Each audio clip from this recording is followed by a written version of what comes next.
Bien, continuemos con el punto tercero de la unidad 16, que nos habla de la carga de la prueba. La carga de la prueba nos va a indicar qué parte, cuál de las dos partes, tiene que convencer, persuadir acerca de algún hecho. Quien tiene la carga probatoria es el que tiene que probar ese hecho. Pero en realidad, más que eso, la carga de la prueba es una regla para sentenciar. ¿Qué quiero decir? Cuando el juez encara la tarea de resolver, de emitir la sentencia definitiva que corone el proceso, puede encontrarse con la situación consistente en que algunos hechos controvertidos no han sido probados. Entonces, ¿qué hace el juez en esa situación? Se abstiene de fallar porque dice, no lo veo claro, no hay prueba. No puede hacer eso el juez. El juez tiene que fallar. Y entonces, bueno, simplemente el juez va a fallar en contra de aquel litigante que, teniendo la carga de probar un hecho, no ha levantado, no ha satisfecho esa carga. Es decir, tener la carga probatoria significa que si no se la satisface, no se va a conseguir la consecuencia jurídica apetecida. Mejor dicho, el litigante que tenga que probar tal o cual hecho y no lo hace, se expone a una decisión del juez que no le otorgue la consecuencia jurídica derivable de ese hecho no probado, pero que debió probar.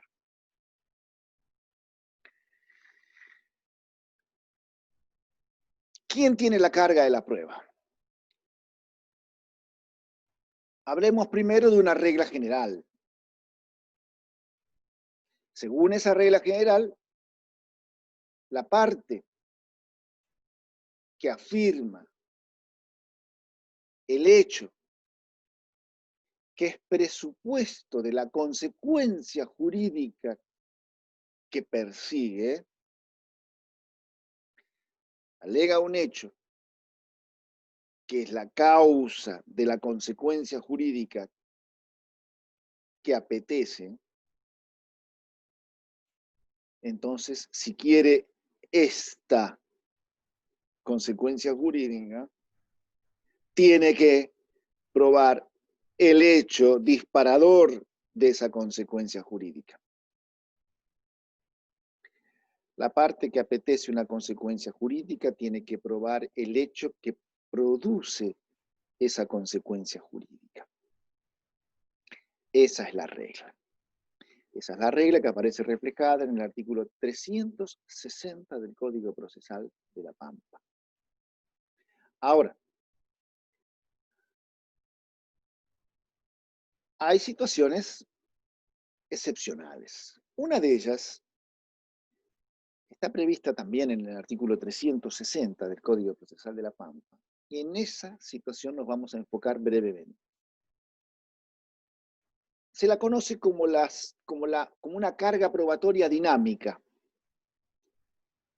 ¿Y en qué consiste? Bueno, tiene que probar el que está en mejor situación para probar.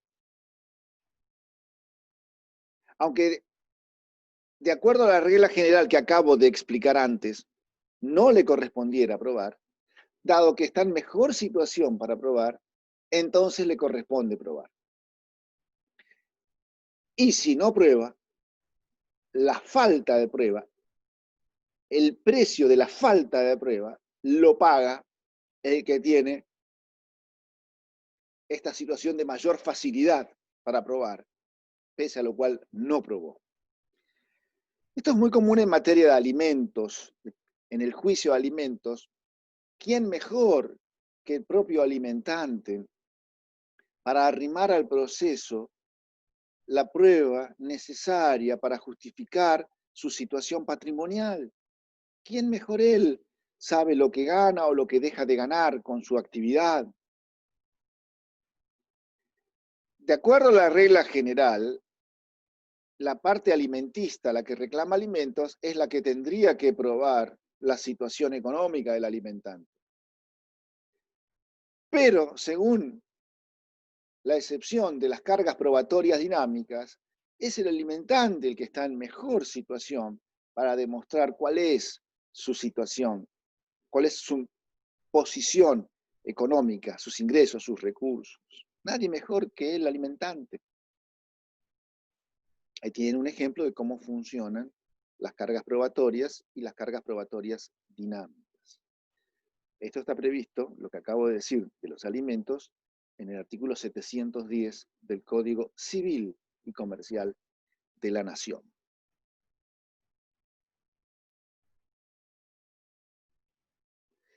El programa dice, acá vamos a ser muy escuetos, ¿no? Hechos constitutivos, extintivos, impeditivos, vamos a agregar invalidativos en vez de modificativos. Lo de modificativos es realmente bastante más complicado, preferiría no tocarlo para el curso, ¿no? Pero sí, constitutivos, por un lado, extintivos, impeditivos e invalidativos. ¿Qué es esto? Bueno, si el demandante dice que hubo un contrato de compra-venta y en base al contrato de compra-venta le reclama algo a su adversario, ¿quién va a tener que probar la existencia de ese contrato de compra-venta? El hecho constitutivo en el que se basa el reclamo. Bueno, el demandante. Claramente, si el contrato de compra-venta fuera negado o desconocido por el adversario, por el demandado, el demandante tendría la carga de probar este hecho constitutivo, el contrato. Pero ¿qué pasa si nuestro demandado, en lugar de desconocer o negar la existencia del contrato, dice, yo lo cumplí, yo cumplí el contrato? ¿Tendrá que probar el demandante la existencia del contrato? No. Porque si el demandado dice que lo cumplió, eso supone que el contrato existió. La sola alegación del cumplimiento del contrato por el demandado hace que el demandante no tenga que probar la existencia del contrato, porque el cumplimiento del contrato supone la existencia del contrato. Lo mismo ante un hecho, ante la alegación por el demandado de un hecho impeditivo. Señor juez, el demandante no me puede reclamar a mí que yo cumpla el contrato porque él no ha cumplido su parte del contrato. No me puede a mí reclamar el vendedor el pago del precio si él no me ha entregado la cosa ni me ha ofrecido la entrega de la cosa. Es un hecho impeditivo, exceptio non ad impleti contractus. La sola alegación de un hecho impeditivo, mi adversario no cumplió el contrato, releva al demandante de acreditar la existencia del contrato. No se puede no cumplir un contrato que no exista. El demandado, frente a este reclamo basado en el contrato de compra-venta, dice, ese contrato es nulo porque lo firmé mientras estaba siendo víctima de violencia. Jamás hubiera firmado ese contrato si yo no hubiera sido violentado por el ahora demandante. Bueno, señor, entonces el contrato existe. Usted dice que no vale, pero existe. quien alega un hecho invalidativo admite el hecho constitutivo. La sola alegación, entonces, de un hecho extintivo, impeditivo, invalidativo, releva de la carga de probar el hecho constitutivo. En esto más o menos radica la explicación de este punto del programa. El programa nos dice también hechos negativos. Bueno, ¿cómo sería una situación ejemplificativa? ¿Cómo se prueba que alguien no estuvo en tal lugar? ¿Cómo se prueba eso? Acreditando que estuvo en otro lugar. Entonces, no es cierto que los hechos negativos no se puedan probar. Se pueden probar a través de la demostración del hecho positivo contrario. ¿Cómo probar que alguien no estuvo en Santa Rosa en tal día a tal hora? ¿Cómo se podría probar que alguien no estuvo? Habría que llamar a todos los testigos, a todos los habitantes de Santa Rosa de ese momento, para decir, no, yo no lo vi, yo no lo vi, yo no lo vi, yo no lo vi. Ergo, el juez concluiría, entonces no estuvo, porque nadie lo vio, no estuvo. Es muy complicado. Encarada así la prueba del hecho negativo es muy complicado, casi imposible, diabólica se diría. Pero es más simple que eso. Quien dice que no estuvo en Santa Rosa tal día, en tal día, a tal hora, le alcanza con demostrar que estuvo en otro lugar ese día y en ese horario. Un pasaporte. Estuve en, no sé, en el extranjero, en algún país. Acá está el pasaporte. Fecha de salida, fecha de reingreso al país. En el medio está ese día y esa hora que usted dice que yo estuve en Santa Rosa. Imposible. Entonces, ¿existe la carga de la prueba de los hechos de un hecho negativo? Cuidado. Sí. En principio, sí. ¿Y cómo se cumple esa carga? A través de la acreditación de un hecho positivo contrario. El programa nos dice ahora principio de adquisición. ¿Qué significa? Supongamos que una de las partes propone la declaración de un testigo. El juez accede, se recibe la declaración del testigo, y lo que declara el testigo no favorece a la parte que lo ofreció. Entonces la parte que lo ofreció, después que declara el testigo, dice, bueno, ahora desisto, señor juez, desisto, dado que yo ofrecí al testigo, el testigo es mi testigo, bueno, yo desisto. Entonces el juez le dirá, no, no puede, porque esa declaración ya ha sido adquirida por el proceso, ya no es suya, o mejor dicho, nunca fue suya la declaración. Fue suya la posibilidad de ofrecer o no ofrecer al testigo. Usted era dueño de la fuente, pero la declaración, volvemos a la distinción entre fuentes y medios, es mía. O mejor, es del proceso, está adquirida por el proceso. No se puede desistir un medio de prueba ya producido. Existen posturas un poquito más extremas que, o según las cuales, la prueba ofrecida antes de producida incluso no puede ser desistida. Pero no es la postura del Código Procesal de La Pampa. Según el principio de comunidad probatoria, la prueba ofrecida no puede ser desistida. No es la postura del Código Procesal de La Pampa. El Código Procesal de La Pampa se basa en el sistema de la adquisición. Prueba producida, prueba que la parte oferente no la puede desistir. Vamos a hablar ahora un poco, continuando, de la apreciación de la prueba. Bien, apreciar la prueba significa adjudicarle el peso probatorio, el poder de persuasión, de convicción. ¿Quién aprecia la prueba? Bueno, el juez al sentenciar. Pero también las partes aprecian la prueba si tienen que, en un recurso, cuestionar la apreciación de la prueba que hizo el juez. ¿Cómo se cuestiona la apreciación de la prueba que hizo el juez? Apreciando la prueba de otro modo, a través de un recurso. Las partes, quiero decir. Pero bueno, más allá de quién aprecia la prueba, que ya hemos visto que no es solo el juez al sentenciar, veamos los métodos. Existen tres sistemas o métodos para apreciar la prueba. En un extremo está el método de la prueba legal o tasada.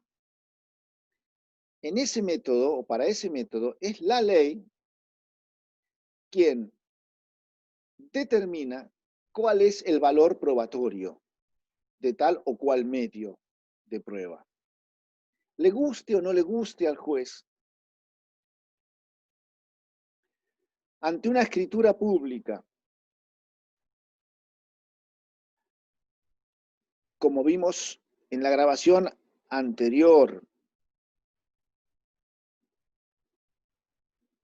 hay hechos realizados por el oficial público o realizados en presencia del oficial público que la ley manda que se tengan por ciertos. Convenza o no al juez lo que surge de esa escritura, mientras no sea redarguida de falsa respecto de algunos extremos, lo que hizo el oficial público, lo que fue hecho en su presencia, básicamente, respecto de esos extremos, le guste o no le guste al juez, lo convenza o no lo convenza, tiene que aplicar la ley, porque para la ley eso es plena fe, es plena prueba. Para el sistema de la prueba legal o tasada, el valor de la prueba está dado por la ley. No es la regla. Esto está previsto para algunos medios de prueba. Por ejemplo, dentro del proceso, dentro del código procesal, mejor dicho, para la prueba confesional. La confesión expresa hace plena prueba como regla. ¿Quién lo dice? La ley.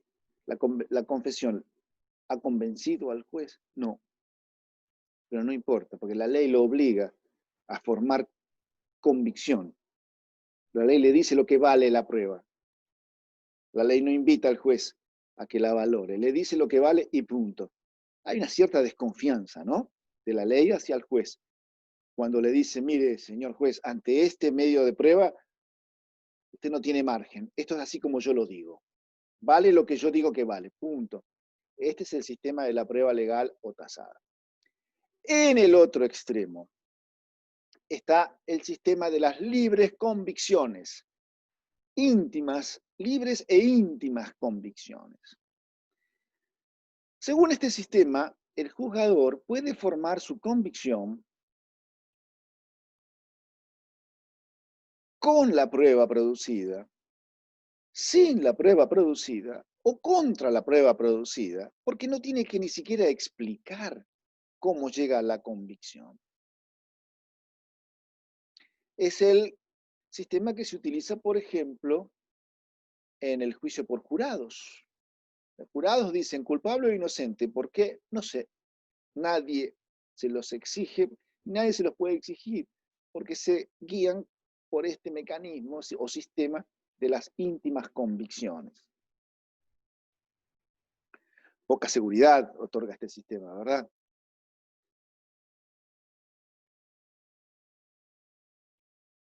En un extremo, la ley dice qué es lo que vale el medio probatorio y se lo impone al juez.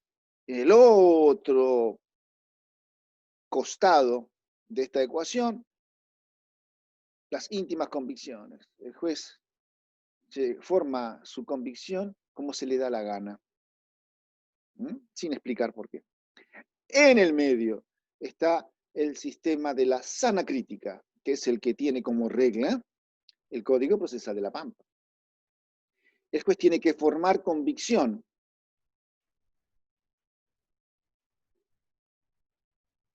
tomando contacto con la prueba producida y evaluándola según las reglas de la lógica y la experiencia. Y tiene que decir por qué. Sana crítica. Lo de sana es libre de todo vicio. Y para evidenciar esta falta de vicio en el análisis de la prueba, el juez tiene que explicar cómo es que forma convicción. ¿Cómo es que la declaración de este testigo y de tal otro testigo, sumado al dictamen pericial y a lo que dice el informe y a la declaración de las partes, cómo es que se persuade de tales y cuales hechos controvertidos y conducentes?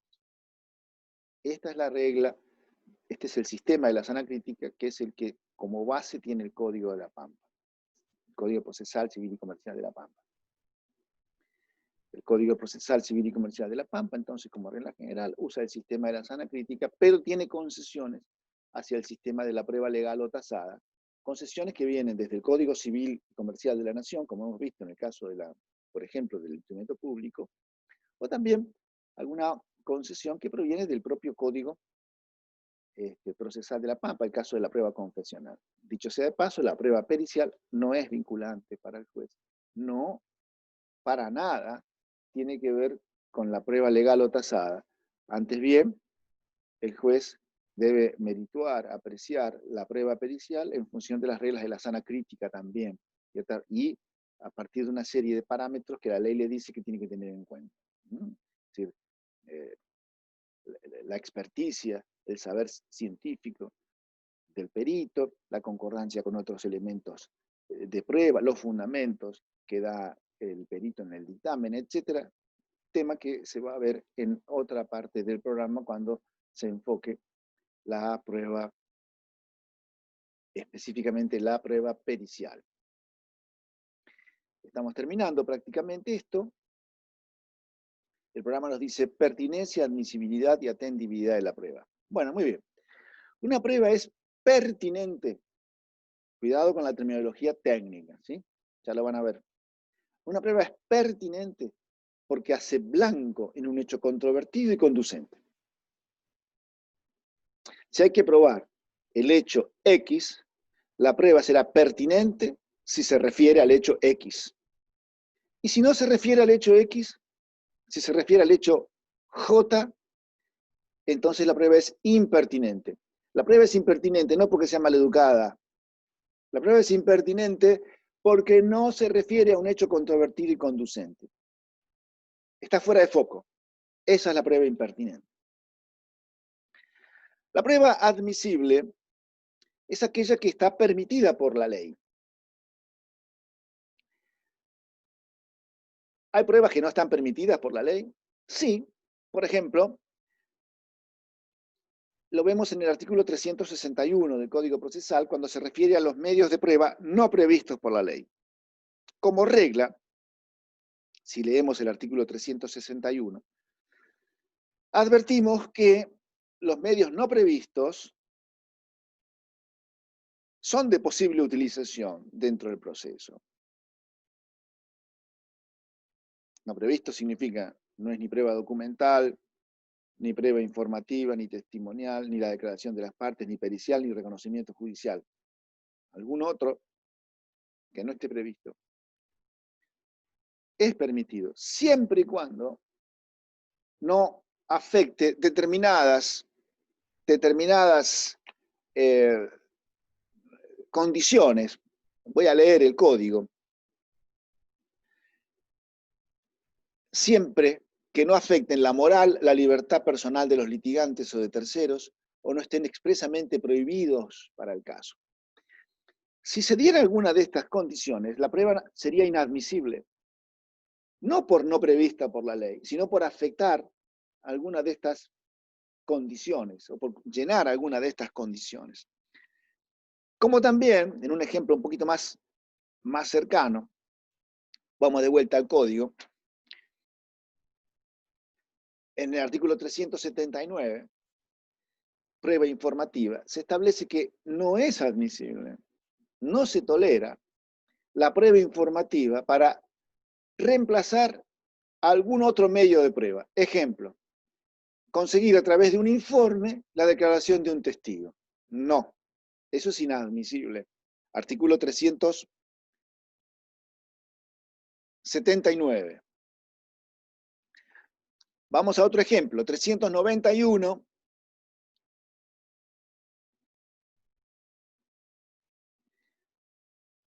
Párrafo primero, en materia de declaración de las partes, nos dice que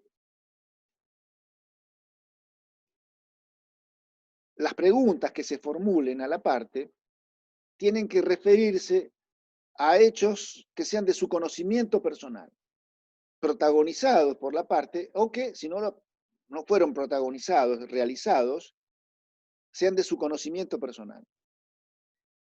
Si se le pregunta a una parte sobre un hecho que ni hizo, ni participó, ni lo conoce, esa pregunta es inadmisible. Artículo 391, párrafo primero. Otro ejemplo, artículo 406. Para declarar como testigo hay que tener 14 años al momento de la declaración. Es lo que dice el Código Procesal. Hoy es discutible por el impacto del Código Civil y Comercial. Tal vez se pueda pensar en una suerte de derogación o modificación implícita, dado que hoy el adolescente, 13 años, desde los 13 años, tiene capacidad procesal, artículo 677 del Código Civil y Comercial. Entonces, un testigo con menos de 13 años sería inadmisible. Bueno, y hay más ejemplos, digamos. Se trata, en definitiva, de la admisibilidad si la ley permite o no permite el medio probatorio. Por último, la atendibilidad. La atendibilidad conecta con el poder de persuasión de la prueba. Una prueba es atendible cuando convence. Es inatendible cuando no convence. Es poco atendible cuando convence más o menos. Es muy atendible cuando convence bastante, ¿verdad? Esto va a surgir lo de la atendibilidad de ¿qué? De la apreciación que se haga de la prueba. Un tema que acabamos de ver inmediatamente recién. Por fin, vamos a hacer una escapada a la unidad 17.4. Bueno, estamos en la unidad 17.4 brevemente, pero ya lo vamos a dejar explicado al tema. Dice la prueba y el derecho de defensa en juicio, arbitrariedad.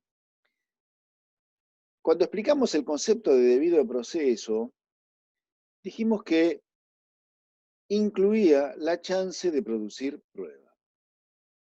Si en un proceso no se respeta razonablemente la chance de producir prueba, ese proceso ya no será un debido proceso. Habrá afectación de esta garantía del debido proceso. Probablemente la sentencia que se dicte en esas condiciones no sea válida por violación del debido proceso, de la garantía del debido proceso. Así como tampoco probablemente sería válida una sentencia que fuera emitida de espaldas a la prueba producida. Una sentencia, ha dicho la Corte Suprema de la Nación, es arbitraria cuando no es derivación razonada del derecho vigente en aplicación a las circunstancias comprobadas de la causa. Entonces, si no se otorga una chance suficiente, adecuada de producir prueba, o si se sentencia sin tener en cuenta de modo razonable, adecuado, la prueba producida, en estas dos situaciones tenemos que el resultado puede ser una sentencia inválida.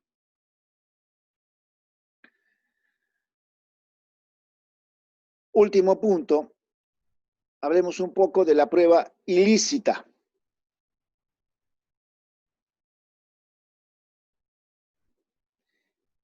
Toda la actividad procesal tiene que efectuarse dentro de la ley. Esto está claro. También está claro que el juez no puede ordenar la producción de una prueba ilícita.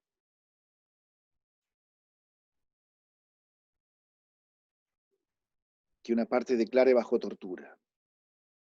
Por poner un ejemplo muy categórico. Un poquito menos dramático. Ordenar una prueba informativa, como decíamos recién, tendiente a suplantar una prueba testimonial, para que el testigo declare a través de un informe.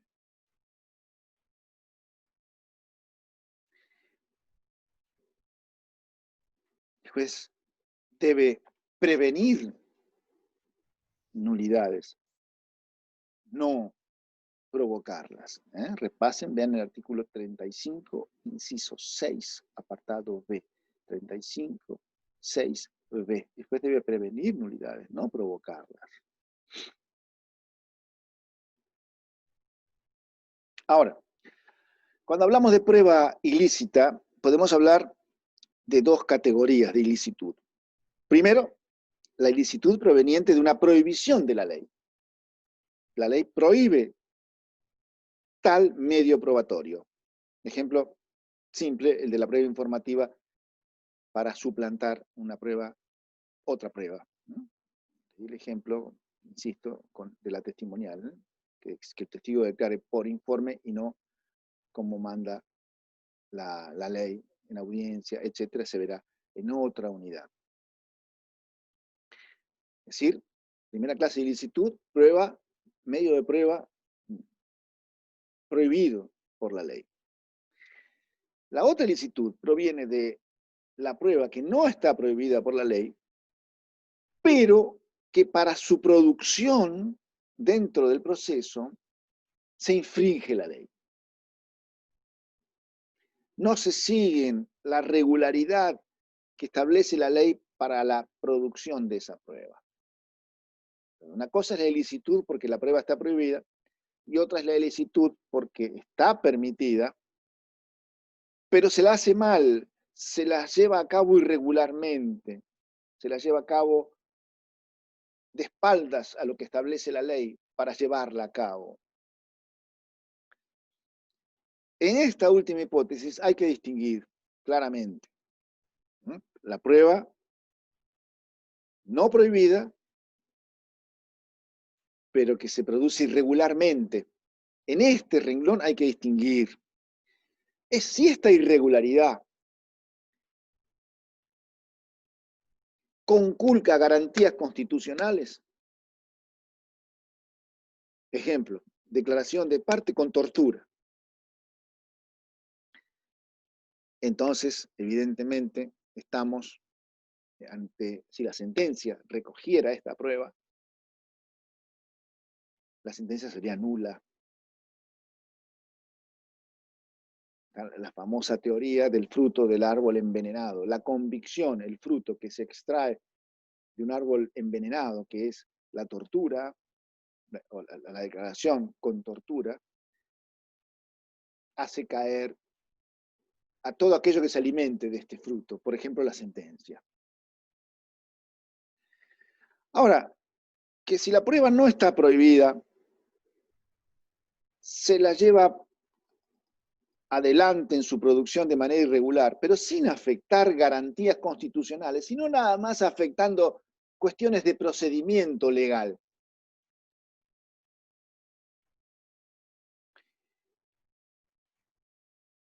para esta última alternativa es que existen las nulidades procesales.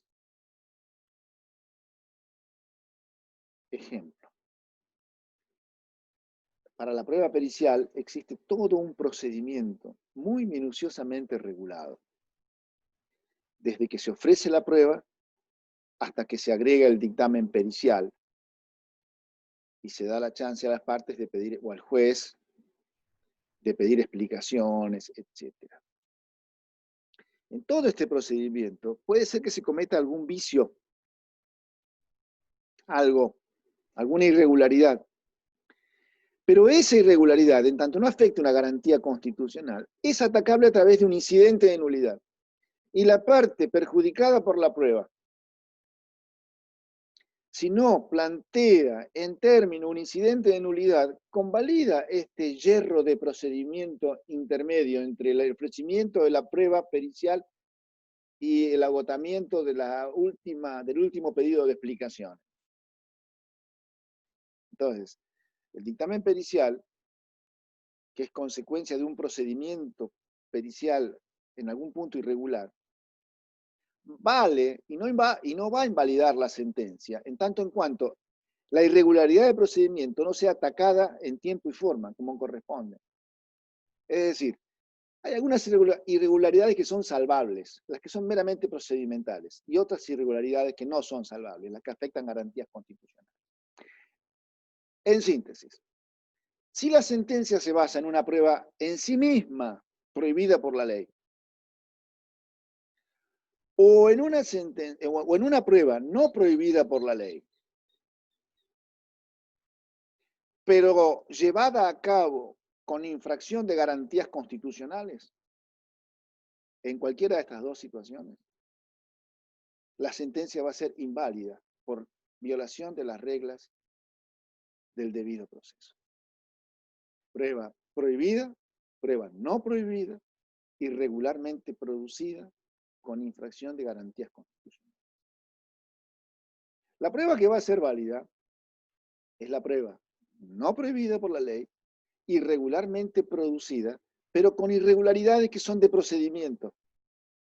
En la medida que esas irregularidades no sean atacadas, planteando un incidente de nulidad, en la medida que el vicio y la irregularidad quede consentido, etc., si no se llega a la declaración de nulidad del procedimiento previo a la prueba, esa prueba va a ser válida. Bueno, con esto más o menos queda explicado el repertorio de temas de la unidad 16 y